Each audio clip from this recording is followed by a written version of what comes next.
The Mandela Effect, one of the more curious things to have bubbled up on the internet in recent years. But what is it? What causes it? Is it even real? Well, Hero Journalism has found a documented case of the Mandela Effect in relation to Star Wars, including an explanation as to how it happened. How do we know it's true? Because it happened to me. Yes, Marvel Comics gave me the Mandela Effect for Star Wars A New Hope. And that story is coming up next. Hello, heroes. Welcome to Hero Journalism. I'm 4K with a personal tale of the Mandela Effect. What happened, how it happened, and how I figured it out. It all started when Star Wars came back into theaters in the late 90s for the special edition release. Well, actually, I guess it technically started before that. It goes all the way back to when Star Wars first came out. I saw it when I was about 5 years old. Don't remember much from that initial setting. But one of the bummers about life in the late 70s and into the 80s was you couldn't just watch something over again. Now in today's streaming culture, that may seem hard to believe. Even in yesterday's Blu-ray or the previous day's DVD culture, it would be hard to believe. Even with cable TV, we didn't have that back then. So it was really hard to rewatch one of your favorite movies. However, I had some neighbors down the street, and they were kind of well off, and they had something called a Betamax player, forerunner to the VHS for you kids. And they also had some cable channels. So when their son would come to visit during the summer for a week or two, my mom would ship me down to their house, and I basically lived there for a week or two. And my friend Jason, their grandson, we both loved movies, and so we would often pillage their rack of tapes. They had this library bookshelf full of Betamax tapes that they had recorded movies of off of cable and pay TV. And so we actually had a decent collection of stuff to watch, along with a lot of boring dramas that they liked as well. So one of those movies, of course, was Star Wars. And I remember that first year that he came to visit, that for like a week straight, we would watch Star Wars over and over and over. We'd watch it like at least 5 times a day. I know there were days when we watched it literally from like 10 a.m. into the evening, with just breaks here and there. I mean, it was kind of crazy. I'd never done that with a movie before, and really not to that extent never since. So when you rewatch stuff, especially as a kid, you just get it seared into your brain. The lines of dialogue, even the sets, the backgrounds, the matte paintings, the actors' little nuances. So you just almost have a photographic memory of that stuff at a certain point. So I knew the movie really well, but of course, in later years, I didn't keep watching it. I wasn't able to get VHS copies myself, I think, until the 90s, so I went a long time without watching it. Flash forward to the mid to late 90s. Lucas is preparing his Star Wars special editions with extra special effects and new footage and all that stuff, and he was going to be re-releasing it in the theaters. And let me tell you, I know there's 1.5 million internet videos about the special editions and how awful they are, and I pretty much agree with most of that, but I cannot explain what a huge event that was. And to drum up hype for the re-releases, Lucas had planned a huge wave of merchandise to hit toy stores and other stores all across the country. And so I remember we were all so hyped for these movies, and all of a sudden these action figures start showing up. And I hadn't bought an action figure in like a decade. I was like in college when this happened. But I was so blown away by the action figures. And I remember going to the store and seeing their Boba Fett, and I was just like, I gotta have this, even though I don't really have any action figures. I'm like, that's one that I've gotta have. It just, I always wanted a Boba Fett when I was a kid. The Star Wars figures came a little early. My parents didn't start getting the action figures until G.I. Joe came out. So I had a couple figures, maybe a vehicle or two, but I never had Boba Fett. I always wanted him, and that 1994 Power of the Force release, so cool.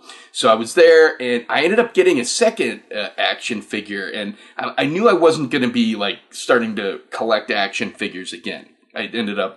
Took me a couple of years to make that decision, but so I was very choosy, but I'm like, I just wanted something that was really cool, and I got my Boba Fett, and I looked and I saw the Garindon. And of course, the Garindon is from, one of the cool but very small little tidbits from the Mos Eisley scenes.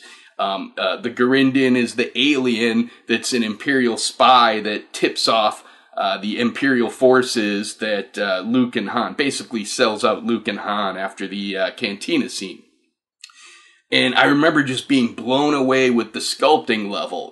I collected action figures in the early 80s. Like I said, G.I. Joe, little Star Wars, maybe a He-Man or two. And those figures are great classics. But the 90s was such a sea change in action figure sculpting. McFarlane Toys had, come on the scene by then. And so the level of detail was just so amazing. I just couldn't resist. And I always thought that Garindon kind of looked cool, and it was such a weird, cool. I love all the cool, unique designs that they had in the original Star Wars from the cantina scene and such. And so I got the Garindon too.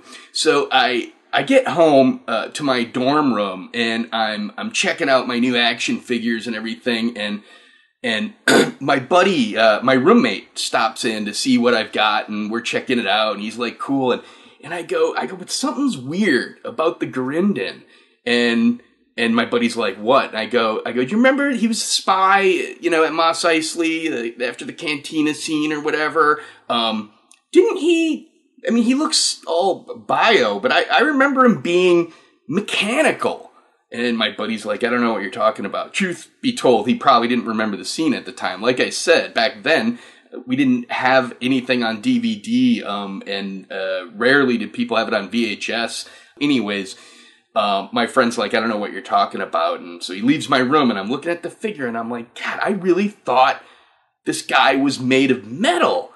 And I'm like, I think the figure got it wrong. And I'm like, how could that happen? Lucas get their own figure wrong, but I was absolutely sure that they had gotten it wrong, or that maybe there was a different character or something like that. Maybe this was a character from another part of the movie, maybe. It just didn't make sense. But anyways, flash forward again to about a year later, the movie comes out, the first of the special edition movies, Star Wars Episode 4, A New Hope. It comes out, and I go to the movie theater, and I'm watching the movie, and I'd kind of forgotten about it, but at that point, we get to that scene.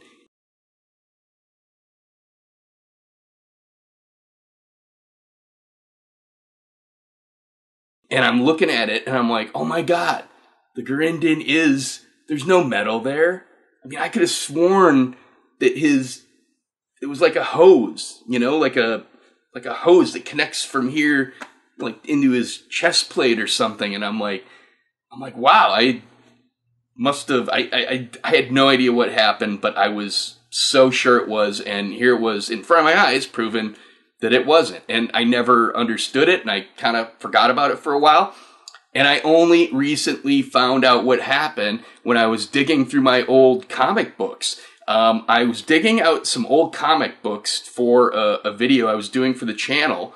And back when I was a kid, I don't remember how I got them, but someone got me or the family or whatever a couple of comic packs, those bagged, poly-bagged multi-pack, they'd come 3 or 5 comics in a pack or whatever. And they'd gotten a couple of them, and all I know is that I ended up they became mine as I started to find them right before I could read. And so they were like one of the first things that I read when they started to teach us how to read in first grade or whatever.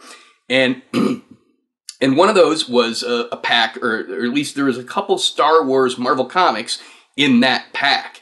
One of them is in the background here. And then the other one that I have that I can remember, I don't know if there was a third or not, usually those comic packs came in 3, was Star Wars 27. And I read both of these a ton of times. Ironically enough, when I actually started collecting comics, I didn't really get that much into Star Wars, but I read these a lot of times. So I was digging these out and going through them, and I was just kind of amazed by the whole thing because, you know, when you look back at old comics you read as a kid and to suddenly find out who the amazing, you know, artists and writers were that now you respect so much, but back then you didn't know who they were. And so I was really surprised to find out that, you know, Carmen Infantino was the penciler on these issues. And anyway, so I was going through these issues, and then suddenly I found it, and I saw it. The scene in this comic book that made me think back to 1997 when Star Wars Special Edition came out, and how I got the Mandela Effect. It was because in this issue, there's a scene that is almost exactly like that scene with the Imperial spy tipping off the Empire to Han and Luke's presence in Mos Eisley. Except in this case, it's a bounty hunter, pretty cool bounty hunter too, especially at the end when you find out that he's cyborg with half his face ripped off. That was awesome. Anyways, he is a bounty hunter, and he's going after 3PO and R2. And it turns out it's because of bigotry towards people and robots, kind of, which is kind of cool because it was a little nugget that was in the original movie when the cantina bar owner, you know, says we don't serve their kind here and all that. Anyways, so he's tracking down Luke, and there you go. A spy who looks very much like the Garindon tips off Valance, the bounty hunter, to Luke and 3PO's presence in the comic book, as opposed to Mos Eisley in the movie. And if you look, the scene is very similar. The character looks very similar. The shots are set up very similar. Of course, the big difference for the character is that he has a mechanical mask and a hose coming down connecting to his chest plate. I had read this comic so many times that I thought that kind of that was the same character. It clearly was meant to evoke that.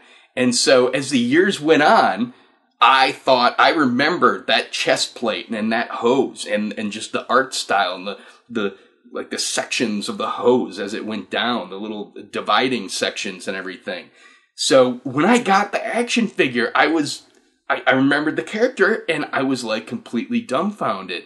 And I was absolutely sure. And it turned out that because Carmen Infantino did such a visual callback to the original movie, it caused me to have the Mandela Effect. I thought even that Lucas's action figure company had gotten their own action figure wrong.